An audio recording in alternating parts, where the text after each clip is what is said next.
সবসময় কিছু না কিছু ঘটে চলেছে। কখনো ভালো কিছু ঘটে, আবার কখনো দুর্ঘটনা ঘটে। এবার যখনই কোনো দুর্ঘটনা ঘটে, মানুষ ঈশ্বরের কাছে প্রার্থনা করে যে হে ঈশ্বর, আমাকে রক্ষা করুন, এই বিপদ থেকে আমাকে উদ্ধার করুন, বা সে সেই সমস্ত দোষ চাপিয়ে দেয় নিজের প্রারব্ধ, নিজের ভাগ্যের ওপর। কিন্তু যদি আপনি গভীরভাবে ভাবেন, তাহলে প্রত্যেক দুর্ঘটনা, বাধা এবং বিপদ আপনার জীবনে শুধু একটাই উদ্দেশ্য নিয়ে আসে, আপনাকে আরো যোগ্য করে তোলার জন্য।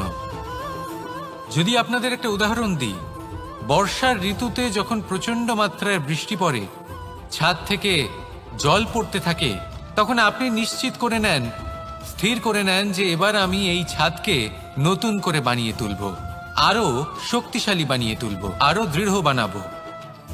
আপনার জীবনে যখন কোনো অসুখ করে, তারপর আপনি জীবনে আরো সাবধানী হয়ে যান, আরো সতর্ক হয়ে যান, স্থির করে নেন যে এটা যেন দ্বিতীয়বার না হয়, ঠিক কিনা? এই বিপদ, এই দুর্ঘটনা, এই সংকট, এগুলো জীবনে আসবে আপনাকে আরো শ্রেষ্ঠ করে তোলার জন্য। এবার এটা আপনার ওপর, আপনি একে ভাগ্যের পরিহাস বলে মনে করবেন, নাকি ঈশ্বরের সংকেত মনে করবেন যিনি আপনাকে আরো শ্রেষ্ঠ করে তুলতে চান। সিদ্ধান্ত আপনারই। আসুন আর আমার সাথে ভালোবেসে বলুন, রাধা রাধা। এই সংসারে যখনই দুজন মানুষ একত্রিত হয়ে কোনো সমস্যার বিষয়ে আলোচনা করেন, তখন হয় সবার শেষে কোনো না কোনো সমাধান বের করেন, বা কোনো না কোনো বিবাদ করেন। এই বিবাদ হলো মনুষ্য জীবনের সবথেকে বড় ঝামেলা, সবথেকে বড় সমস্যা। ভেবে দেখুন, এই বিবাদ কেন হয়? তখনই হয় যখন বার্তালাপ ঠিকমতো হয় না। আর বার্তালাপ ঠিকমতো কেন হয় না? কারণ বেশিরভাগ সময় মানুষ একটাই ভুল করে বসে, সামনের মানুষের কথা শোনেন কিন্তু তার উত্তর দেবার জন্য, তার কথার মর্ম বোঝার জন্য নয়। কিন্তু যেদিন থেকে, যে মুহূর্ত থেকে আপনি এটা শিখতে শুরু করে দেবেন যে আমি অপরের কথা শুনব, কিন্তু সেটা বোঝার জন্য, তাকে উল্টে জবাব দেবার জন্য নয়, সেদিন থেকেই বিবাদের সমাপ্তি ঘটবে আর বার্তালাপ স্পষ্ট হয়ে যাবে। দেখুন, হয় সামনের মানুষের কথা বুঝতে শিখুন, বা নিজের বক্তব্য ভালোভাবে সামনের মানুষটাকে বুঝিয়ে বলুন। বার্তালাপ নাকি বিবাদ, আপনি কোনটা চান? সিদ্ধান্ত আপনার। আসুন আর আমার সাথে ভালোবেসে বলুন, রাধা রাধা। অনেক সময় আমাদের মনে এই ভাবনা আসে যে আমাদের নিরীহ স্বভাবের সুযোগ নিয়ে এই সংসারের মানুষ শুধু আমাদের দুঃখই দেয়। কতবার এমন মনে হয় যে আমরা সবাইকে সাহায্য করার জন্য এগিয়ে যাই আর সকলে আমাদেরই দোষ দেয়। অনেক সময় এমন মনে হয় যে আমরা শুধুই সৎকর্ম করি, সকলের ভালো চাই, কিন্তু সকলে আমাদেরই বিষয়ে খারাপ কথা বলতে থাকে। দুঃখ হয়, কিন্তু আমাদের এটা ভেবে দেখা উচিত যে মানুষ আম গাছের গায়ে পাথর ছোড়ে, শাল গাছের গায়ে পাথর কেন ছোড়ে না? কারণ এই আম গাছে পাওয়া যায় মিষ্টি এবং সুস্বাদু ফল। অন্যদিকে শাল গাছ থেকে আমরা কি পাই? শুধুই কাঠ। তাই যদি আপনাকে কেউ কথা শোনায়, আপনাকে কোনো কিছুতে বাধ্য করার চেষ্টা করে, আপনার বিষয়ে অনুচিত কথা বলে, তাহলে নিশ্চয়ই আপনার মধ্যে এমন বিশেষ কিছু আছে যা তাদের মধ্যে নেই। নিজের মধ্যে আত্মবিশ্বাস বাড়িয়ে তুলুন, ধন্যাত্মক ভাব আনুন, সৎকর্ম করতে থাকুন। কোনো কটুতা এই মনে প্রবেশ করতে দেবেন না। এই মন সুপ্রসন্ন হয়ে বলবে, রাধা রাধা। এই হলো এক আম গাছ, আর খুব যত্ন সহকারে আমি এটা বড় করেছি। প্রথমে বীজ বপন করেছি, তারপর সিঞ্চন করেছি, তারপর এর থেকে অঙ্কুর বেরিয়েছে, তারপর দিন প্রতিদিন আমি এতে জল দিয়েছি। আস্তে আস্তে ওর পাতা বেরিয়েছে, তারপর ও একটা গাছের আকার ধারণ করেছে। এইভাবেই যদি প্রতিদিন আমি ওর দেখাশোনা করি, তাহলে নিশ্চিত রূপে এর শিকড় আরো দৃঢ় হবে এবং একটা বিশাল গাছের আকার ধারণ করবে, যার থেকে কিছু ডাল জন্ম নেবে, আর তাতে আমি পাবো কিছু মিষ্টি সুস্বাদু আম ফল। এবার আম তো সকলের প্রিয়, সকলের পছন্দের ফল সকলে খেতে চান, কিন্তু আম পাওয়ার জন্য আগে আপনাকে সেই গাছের যত্ন নিতে হবে।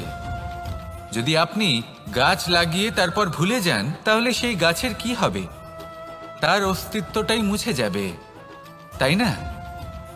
আমাদের সম্পর্কগুলো কিছুটা এরকমই হয়। যদি সম্পর্ক জুড়ে আপনি ভুলে যান, তাহলে তার অস্তিত্বই মুছে যাবে। তাই শুধুই সম্পর্ক গড়বেন না, তাকে পালনও করুন। নিশ্চিত রূপে আপনার এই সম্পর্করূপী বৃক্ষের ডালে আনন্দের মিষ্টি সুস্বাদু আম ফল নিশ্চয়ই পাওয়া যাবে। তাহলে প্রত্যেক দিন প্রত্যেক সম্পর্ক পালন করুন, তার থেকে আনন্দ লাভ করুন। এই মন ভালোবেসে বলবে, রাধা রাধা। হাস্য, হাসি জীবনে অত্যন্ত মূল্যবান হয়। কথায় আছে যে হাসি এবং হাস্য আমাদের জীবনে ওষুধের মতো কাজ করে, আমাদের সুস্থ রাখে, আমাদের জীবনের অনুভূতিগুলিকে আরো সুন্দর করে তোলে।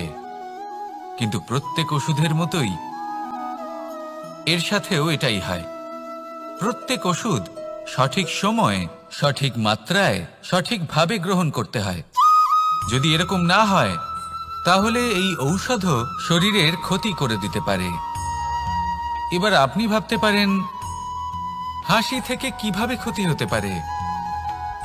আপনি যদি অন্য কারোর উপরে হাসেন, তাহলে হয়তো তার মনে কষ্ট হতে পারে, তার অন্তরের মিত্র হয়তো শেষ হয়ে যেতে পারে, আর অন্তরের শত্রু জেগে উঠতে পারে। কিন্তু এটাই যদি আমরা সকলকে সাথে এনে সকলের সাথে হাসি, তাহলে হয়তো আমাদের অন্তরের এই হৃদয়ের ভেতরে লুকিয়ে থাকা যে শত্রু, তা শেষ হয়ে যেতে পারে, আর অন্তরের বন্ধুসত্তা প্রকাশিত হতে পারে। ঠিক কি না? এবার আপনাকে উদাহরণ দিই। যখন দ্রৌপদী দুর্যোধনকে নিয়ে হেসেছিল, তখন তা মহাভারতের সৃষ্টির কারণ হয়েছিল। কিন্তু সেইখানেই যখন পার্থ আর মাধব একসাথে বসে মৃদুমন্দ হাসতেন, তখন ধর্ম স্থাপন করা হয়েছিল। তা আপনি কি চান? কাউকে নিয়ে হেসে তাকে আঘাত করতে চান, নাকি সকলকে একসাথে এনে তাদের হাসিয়ে তুলে ধনাত্মক প্রভাব ফেলতে চান?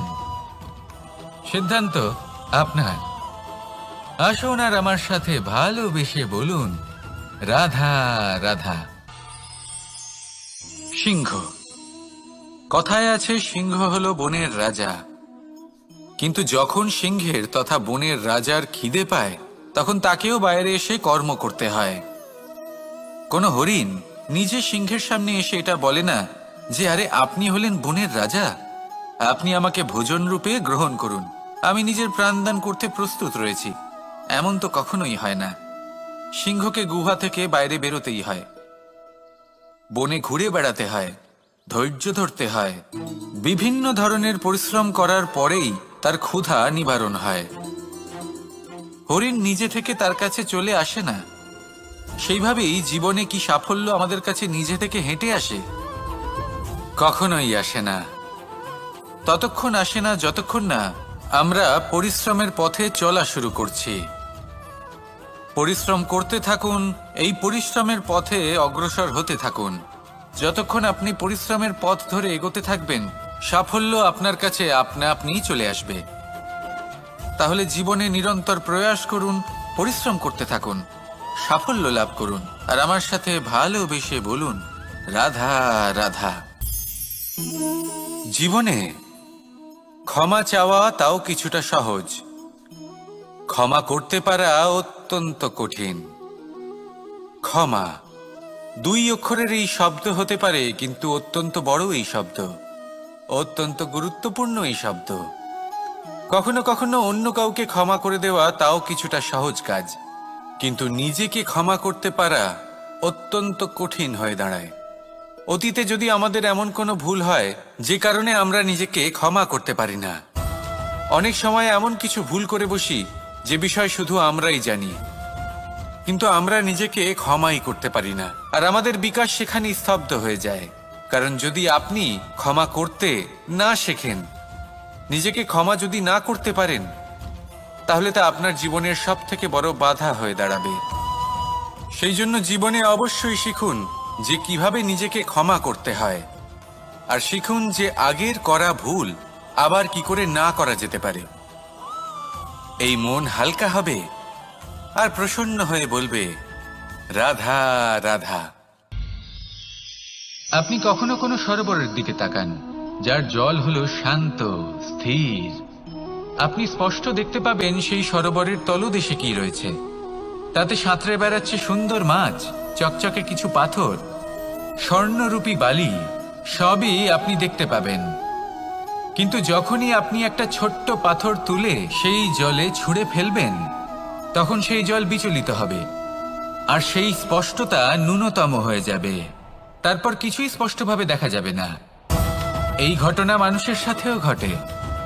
মানুষ যদি বিচলিত হয়ে পড়ে, তখন সে বুঝতে পারে না যে বর্তমানে কি হয়ে চলেছে আর ভবিষ্যতে কি করা উচিত।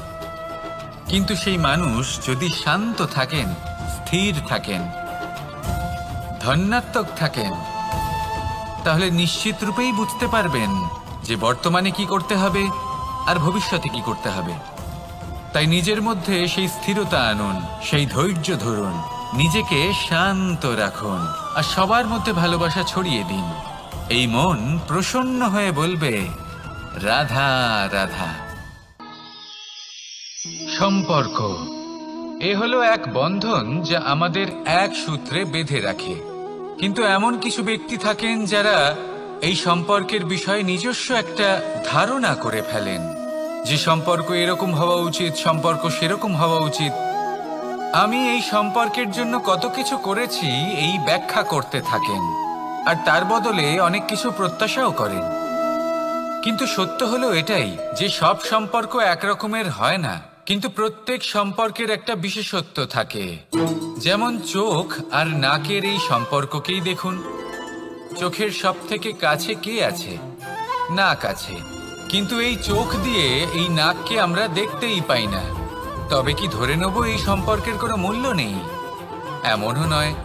ঠিক এইভাবেই যদি কোনো ব্যক্তি তার আবেগ আপনার কাছে ব্যক্ত করতে না পারেন বা প্রকট করতে না পারেন বা আপনাকে বোঝাতে না পারেন, তাহলে তার মানে এটা নয় যে তার সাথে আপনার সম্পর্কের তিক্ততা রয়েছে। এমনটা কখনোই নয়। শুধু চোখ আর নাকের এই সম্পর্কের মতোই হলো আমাদের জীবনে আমাদের আপনজনের সাথে সম্পর্ক। যদি কারোর ব্যবহার আপনার প্রতি অনুচিত হয় বা যদি কেউ অনুপস্থিত থেকে থাকে বা কেউ যদি আপনাকে বুঝতে না পারেন, তাহলে তার অর্থ এটা নয় যে আপনি সেই সম্পর্ক ভেঙে ফেলবেন। বুঝুন, আপনার জীবনে তার গুরুত্ব কোথায় আর তার জীবনে আপনার। সম্পর্ক গড়ে তুলুন, তাকে পালন করতে শিখুন, একসাথে মিলে চলুন। এই মন সুপ্রসন্ন হয়ে বলবে, রাধা রাধা। প্রারম্ভ শূন্যের দ্বারা হয়ে থাকে। তা সে ব্রহ্মাণ্ডই হোক, পৃথিবীই হোক, আদি ইত্যাদিই হোক। সবাই নিজের অস্তিত্ব শূন্য থেকে লাভ করে। এই শূন্য যার নিজের কোনো অস্তিত্ব নেই, কিন্তু সে সকলকে অস্তিত্ব দান করে থাকে। আমাদের এই শূন্যের মতো হতে হবে। যে আমাদের সাথে যুক্ত হবে তাদের অস্তিত্ব অনেক বেশি প্রখর হবে, বিশাল হবে, শ্রেষ্ঠ হবে। কিন্তু যেই আমরা তাদের থেকে দূরে যাব, তারা আমাদের উপস্থিতির আভাস পাবে, আমাদের গুরুত্ব বুঝতে পারবে। শূন্যই হলো সূত্রপাত, শূন্যই হলো সমাপ্তি। শূন্যকে কেউ যতই ছোট মনে করুক, কিন্তু এই শূন্য অত্যন্ত গুরুত্বপূর্ণ। তাই এই শূন্যের মতো হয়ে উঠুন আর আমার সাথে ভালোবেসে বলুন, রাধা রাধা।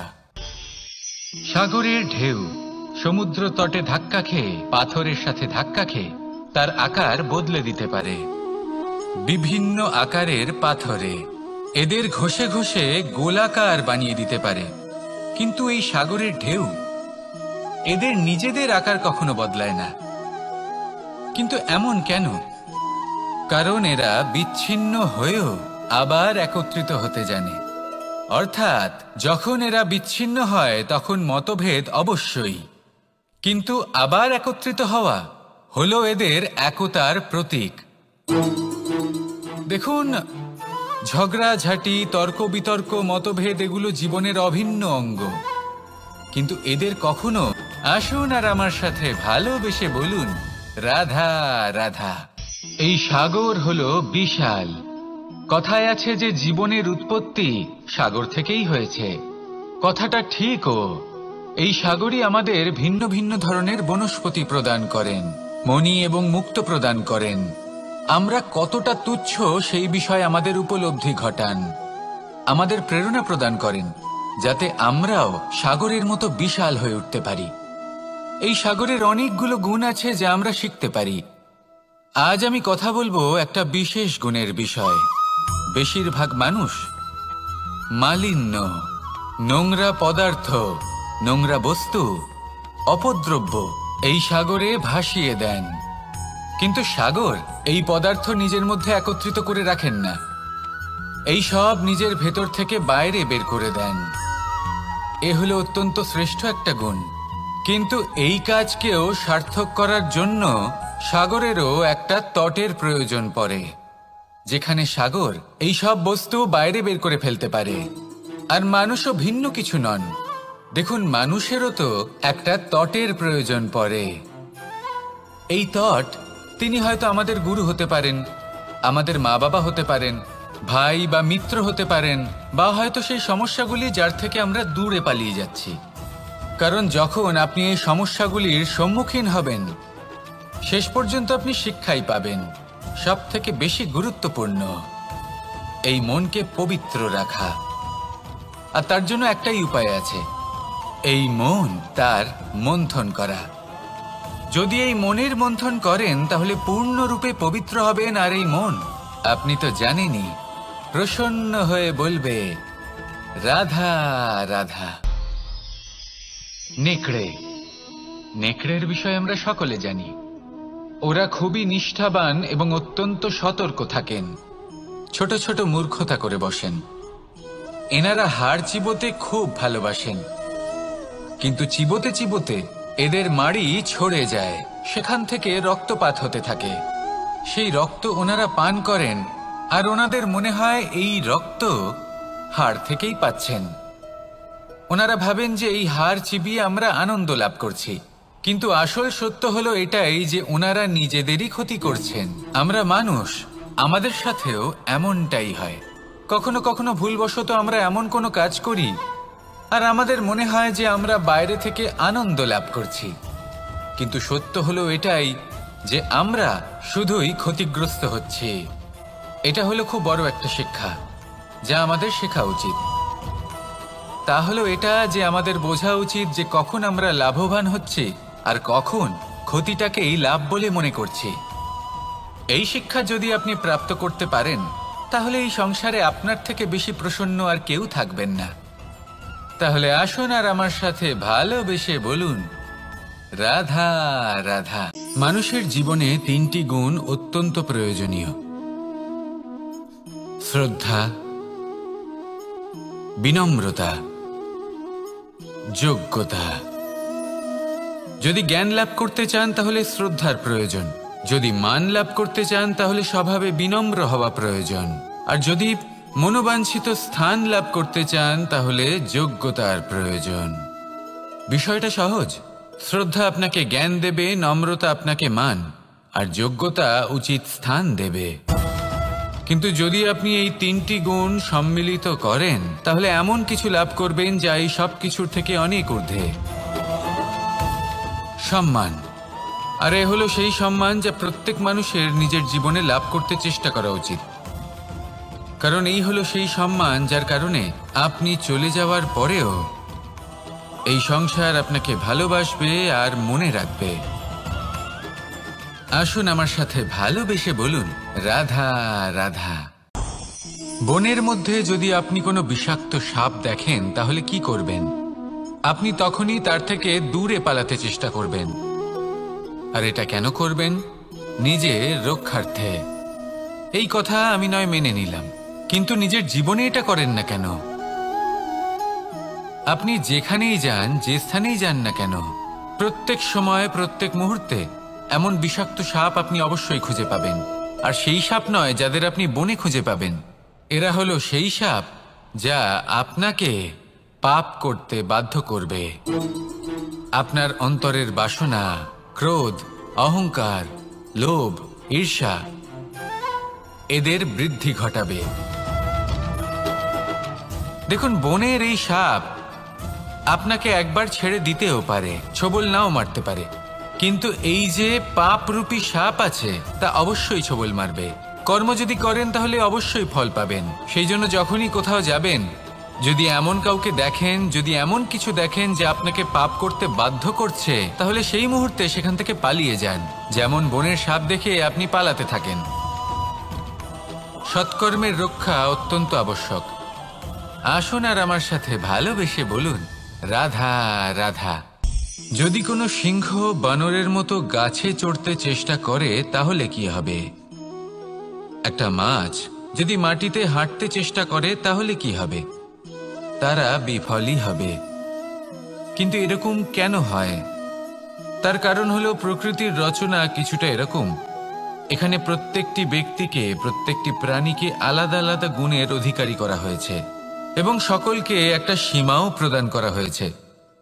এবার এই যে বৃক্ষ, পশু, পাখি, এদের মধ্যে সেই ক্ষমতাই নেই যে এরা নিজেদের যাচাই করতে পারবে, নিজেদের সীমাগুলো বুঝতে পারবে, নিজেদের সদ্গুণগুলো চিনতে পারবে। এরা সেটা করতে পারবে না। কিন্তু মানুষ তো আলাদা। মানুষের কাছে সেই বিশেষ শক্তি আছে যে তারা পূর্ণরূপে নিজেদের যাচাই করতে পারবে, নিজেকে পূর্ণরূপে বুঝতে পারবে, নিজের দোষ, নিজের অপগুণ, নিজের সদ্গুণ, নিজেদের সীমাগুলো তারা বুঝতে পারবে। আর এটা অত্যন্ত গুরুত্বপূর্ণ। কথায় আছে যে যদি সাফল্য লাভ করতে হয় তাহলে নিজেকে যাচাই করে নিতে হবে। তাই নিজেকে যাচাই করুন, নিজের সাথে পরিচিত হয়ে যান এবং জীবনে কর্ম করতে থাকুন। সাফল্যের শিখরে অবশ্যই পৌঁছে যাবেন। আর ওখানে যদি যান তাহলে এই মন প্রসন্ন হয়ে অবশ্যই বলবে, রাধা রাধা। অন্ধকারাচ্ছন্ন রাত্রি যদি এসে থাকে তাহলে আলোকিত প্রকাশ নিয়ে সূর্যও অবশ্যই আসে। রোগ যদি এসে থাকে তাহলে তার ওষুধও অবশ্যই আসে। সমস্যা যদি আসে তাহলে সেই সমস্যার সমাধানও নিজে থেকেই আমাদের কাছে চলেই আসে। এই সংসার, এই জীবনের শুধুমাত্র একটাই নিয়ম আছে, আর তা হলো এটাই, এই সংসার হলো একটা চক্রের মতো। এতে শাশ্বত বলে কিছু নেই, নিত্য বলে কিছু নেই। আর যা কিছুই রয়েছে সব বদলাতে চলেছে। যদি আপনার জীবনে দুঃখ থাকে, সমস্যা থাকে, যদি আপনি বিপদ দ্বারা আচ্ছন্ন, তাহলে মনে রাখবেন সবকিছু বদলে যেতে চলেছে। দুঃখের সময় কাঁদবেন না, মনকে আরো দুঃখী করে তুলবেন না, কারণ এখানে যা কিছুই এসেছে তা যাওয়ার জন্যই এসেছে। তাহলে এত চিন্তা কিসের? আনন্দ সহকারে জীবন যাপন করুন আর আমার সাথে ভালোবেসে বলুন, রাধা রাধা। রাত্রিবেলায় যখন আলোকিত জোনাকিদের দেখেন তখন মন প্রসন্ন হয়ে ওঠে। এদের দেখতে খুবই সুন্দর লাগে। আর এমন ঠিক কেন হয়? প্রথম হলো এটাই যে রাতের বেলায় চতুর্দিক অন্ধকারাচ্ছন্ন থাকে। এমত অবস্থায় যদি আমরা কোথাও একটু প্রকাশ দেখি তাহলে সেটাই আশার কিরণের ন্যায় মনে হয়। সেই প্রকাশই আমাদের মন প্রসন্ন করে তোলে। আর সেই জন্য যে সকল মানুষ রাতের বেলায় কোনো জোনাকি দেখতে পান তারা প্রসন্ন হয়ে যান। এবার কখনো কখনো জীবনে আমাদের মনে হয় যে চতুর্দিকে শুধুমাত্র অন্ধকারই হয়ে আছে। প্রত্যেকেরই তা কখনো মনে হয়। আর তখনই আমাদের নিরাশ হলে চলবে না, আমাদের দুঃখী হলে চলবে না।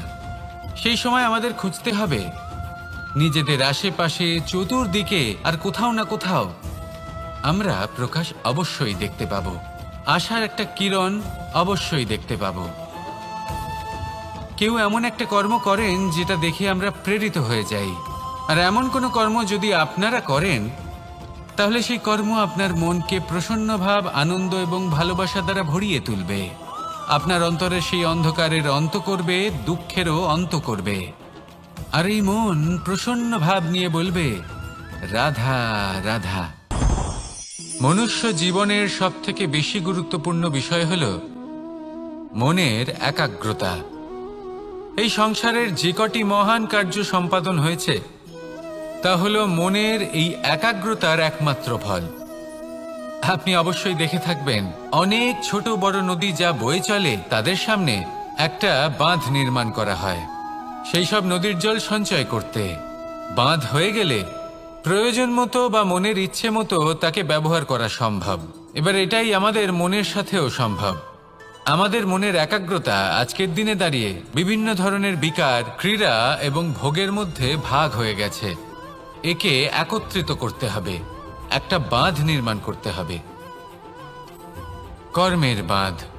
আপনাকে শুধু এটাই করতে হবে, যেটা উচিত কর্ম সেটাই করুন, যেটা অনুচিত কর্ম সেটা করা থেকে নিজেকে বিরত রাখুন। ব্যাস, এই কাজটাই আপনি করতে থাকুন, মনের মধ্যে একাগ্রতার বাঁধ নির্মাণ করুন। আর একবার যদি তা নির্মাণ হয়ে যায় তাহলে যখন চাইবেন, যেখানে চাইবেন, যতটা চাইবেন একাগ্রতা প্রয়োগ করতে পারবেন।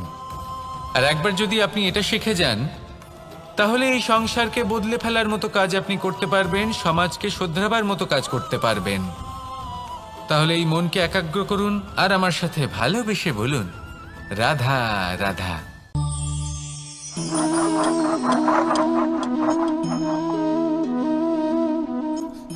কোনো ব্যক্তিকে নিশ্চয়ই দেখেছেন যিনি নিজে কাঠ কাটার এই কাজে নিপুণ এবং অভিজ্ঞ। এবার আপনারা দেখবেন যে তার মনোযোগ সমস্ত কাঠের ওপর থাকে না, তার মনোযোগ থাকে শুধুমাত্র একটা কাঠের ছোট্ট একটি অংশের ওপর, যেখান থেকে তার টুকরো করা হচ্ছে। কিন্তু সেটা উনি কেন করেন? যদি এটা উনি না করেন তাহলে সেই কাঠ সঠিক পদ্ধতি এবং তাড়াতাড়ি কাটা যাবে না। জীবনেও তাই হয়ে থাকে। আপনি হয়তো কোনো লক্ষ্য স্থির করেছেন বা পথ নির্বাচন করেছেন বা কাজ স্থির করেছেন যেটা আপনি করেই ছাড়বেন। তাহলে নিজের সম্পূর্ণ মনোযোগ শুধুমাত্র তার উপর কেন্দ্রীভূত করুন। যদি আপনার মন এদিক ওদিক তাকাতে থাকে, অস্থির হয়ে পড়ে, বিচলিত হয়ে পড়ে, যদি তা হয়ে থাকে তাহলে আপনি অবশ্যই অসফল হবেন। তাই কর্মঠ থাকুন, নিরন্তর কর্ম করতে থাকুন এবং পূর্ণ মনোযোগ দিয়ে নিজের কাজ করুন। নিজের পথে অগ্রসর হন বা নিজের লক্ষ্য প্রাপ্ত করতে চেষ্টা করুন। তারপর দেখুন কি হয়, কিভাবে উচিত পথে এবং তীব্র গতিতে আপনার লক্ষ্য আপনার কাছেই পৌঁছে যায়। আর আপনার এই মন প্রসন্ন হয়ে বলে, রাধা রাধা। কখনো কোনো নদীকে দেখেছেন? একই আকার, একই স্থান, শুধু প্রবাহিত হতে থাকে। এর মধ্যে কখনো কোনো অপদ্রব্য ফেলে দেখুন, দেখবেন সেটা বেশিক্ষণ সেখানে থাকে না। সেটা নদীর সাথে বইতে থাকে আর বয়ে যেতে যেতে সাগরে সমাহিত হয়ে যায় আর শেষ পর্যন্ত সাগর সেটাকে তটে ফেলে দেয়। কিছুটা এমন হওয়া উচিত আমাদের বিচারধারাও। এক স্থানে তা স্থগিত হওয়া উচিত নয়, এটা সবসময় প্রবাহমান হওয়া উচিত। তবেই আমাদের চেতনা, আমাদের মূল্যবোধ এবং আমাদের স্মৃতি, এই তিনটি শ্রেষ্ঠ থাকবে। আর এটাই হলো পুকুর এবং নদীর মধ্যে পার্থক্য। নদীতে জল সবসময় বয়ে চলে, সেই জন্য পবিত্র থাকে, শুদ্ধ থাকে এবং পরিষ্কার থাকে। আর সেখানে এই পুকুরের তলদেশে সব জমা হতে থাকে আর সেই জন্য তা অপবিত্র হয়ে যায়। তাই সবসময় এই বিচারধারা প্রবাহমান রাখুন। যদি মনে কোনো ভাবনা চলে আসে, সেখানেই থেকে যায় এবং বিদ্যে থাকে, তাহলে তা বের করে দিন, তাকেও বয়ে যেতে দিন এবং তার যা উত্তর হবে তা সময়ের সাথে আপনার সামনেই চলে আসবে। শুধুই নদীর মতো প্রবাহমান হন আর আমার সাথে ভালোবেসে বলুন, রাধা রাধা।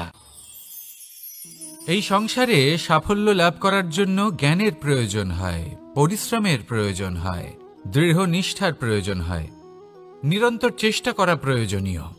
কিন্তু আরও কিছু আছে যা অত্যন্ত প্রয়োজনীয় এবং গুরুত্বপূর্ণ। তা হলো ভালো বন্ধু।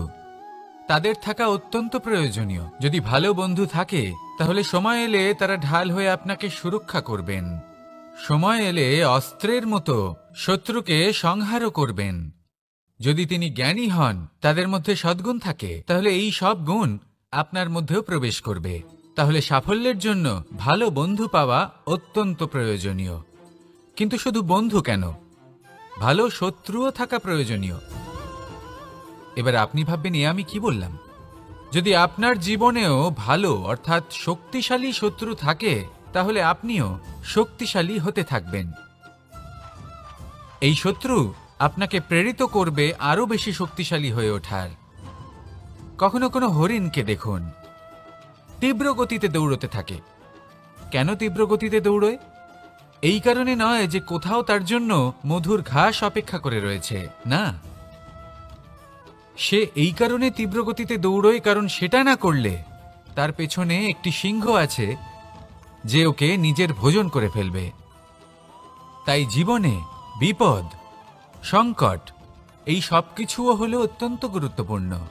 তার সম্মুখীন হতে শিখুন আর আমার সাথে ভালোবেসে বলুন, রাধা রাধা। আমরা সবাই ফল খাই, কিন্তু আমাদের সেই ফলই প্রিয় হয় যে পরিপক্ক হয়ে ওঠে, যেটা নম্র হয়, আর যে ফল অনেক বেশি মিষ্টি আর সুস্বাদু হয়ে থাকে, যাদের রঙে বাহার দেখা যায়। সেইভাবে জীবনে আমরা নানান মানুষের সাথে পরিচিত হই, কিন্তু সেই মানুষই আমাদের মন ছুঁয়ে যায় যারা বিনম্র স্বভাবের, যাদের বাণী খুব মধুর, যাদের অন্তরে আত্মবিশ্বাসের একটা তেজ, একটা রং দেখা যায়। এবার এমন ব্যক্তি আমরা কি করে হব? ঠিক সেইভাবেই যেমন একটা ফল রোদ, বর্ষা, শীত, বায়ু এই সকল সংকটময় পরিস্থিতির সম্মুখীন হয়ে পরিপক্ক হয়ে ওঠে, সেইভাবেই মানুষ সংকটময় পরিস্থিতির সম্মুখীন হয়ে পরিপক্ক হয়ে ওঠেন। যদি এই সংকটের সম্মুখীন হন তাহলে অভিজ্ঞ হবেন, আর এই অভিজ্ঞতাই শিক্ষা দিয়ে যাবে। এই অভিজ্ঞতা আমাদের শিখিয়ে দেয় যে আমাদের বিনম্র থাকতে হবে, অহংকার করে কোনো লাভ নেই। মধুর বাণীর যে কি মূল্য তা আমরা শিখতে পারি।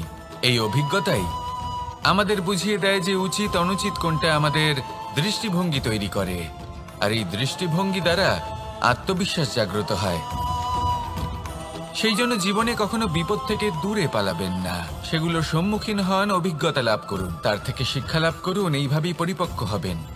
আসুন আমার সাথে ভালোবেসে বলুন, রাধা রাধা। ধন সঞ্চয় করা সম্ভব, আর সেই জন্য ধন সব থেকে বেশি মূল্যবান সম্পত্তি নয়। এবার আপনি বলবেন, এ আমি কি বলছি? এই ধন খুব মূল্যবান, আমরা সকলে অর্জন করতে ব্যস্ত। সেটা এই কারণে, কারণ আপনারা জানেন না এই সংসারের সব থেকে বেশি মূল্যবান সম্পত্তি কি। এ হলো সেই সম্পত্তি যা কখনো সঞ্চয় করা সম্ভব নয়। আপনার কাছে যতই ধন থাকুক তা দিয়ে আপনি স্বাস্থ্য লাভ করতে পারেন, বাড়ি কিনতে পারেন, আদি ইত্যাদি, কিন্তু আপনি যতই ধনী হন না কেন ফেলে আসা দিনের একটা মুহূর্ত আপনি লাভ করতে পারবেন না। এই একটা মুহূর্ত, এই সময়, এটাই হলো সংসারের সব থেকে মূল্যবান সম্পত্তি। একবার চলে গেলে তা কখনোই ফিরে আসে না।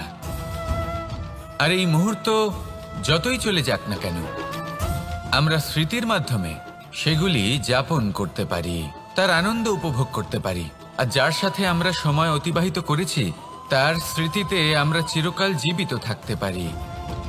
সেই জন্য সময় সব থেকে মূল্যবান সম্পত্তি, তাকে এইভাবে নষ্ট করবেন না। প্রত্যেকটা মুহূর্ত উপভোগ করুন, আনন্দ করুন, আর ভালোবেসে বলুন, রাধা রাধা। কনক, কি সুন্দর একটা শব্দ। এর অনেকগুলো রূপ রয়েছে, অনেকগুলো অর্থও রয়েছে। প্রথম অর্থ হলো স্বর্ণ, অর্থাৎ সম্পত্তি। দ্বিতীয় অর্থ ধুতুরা, অর্থাৎ গাছের ছোট একটা বীজ যা কিনা অত্যন্ত শক্তিশালী হয়। যদি বেশি মাত্রায় এর প্রয়োগ করা হয় তাহলে এটা বিষময় হয়ে উঠতে পারে। এই হলো সেই ধুতুরা যার প্রয়োগ মহাদেবের পুজোতে করা হয়। এবার প্রশ্ন হলো এটাই যে এই স্বর্ণ এবং এই ধুতুরার মধ্যে মিল কি রয়েছে। মিল হলো এটাই যে এই দুটোই মানুষকে মত্ত করে তোলে। ধুতুরা মানুষকে তখন মত্ত করে যখন তাকে সেবন করা হয়, কিন্তু স্বর্ণ, ধন, সম্পত্তি, মানুষ এটা যতটাই অর্জন করে নেয় সেটাই যথেষ্ট। এই স্বর্ণ মানুষের ভাবনা চিন্তা করার ক্ষমতাকে বশ করে ফেলে। মানুষ সম্পত্তির লোভে মত্ত হয়ে ওঠে, কারণ যে যত চমৎকারী, যতটা অমূল্য হয় তাকে সামলানো কিন্তু ততটাই কঠিন, তাই না? তাই মনে রাখবেন, ধন, স্বর্ণ, সম্পত্তি এগুলো ধুতুরার থেকেও অনেক বেশি বিষাক্ত হতে পারে।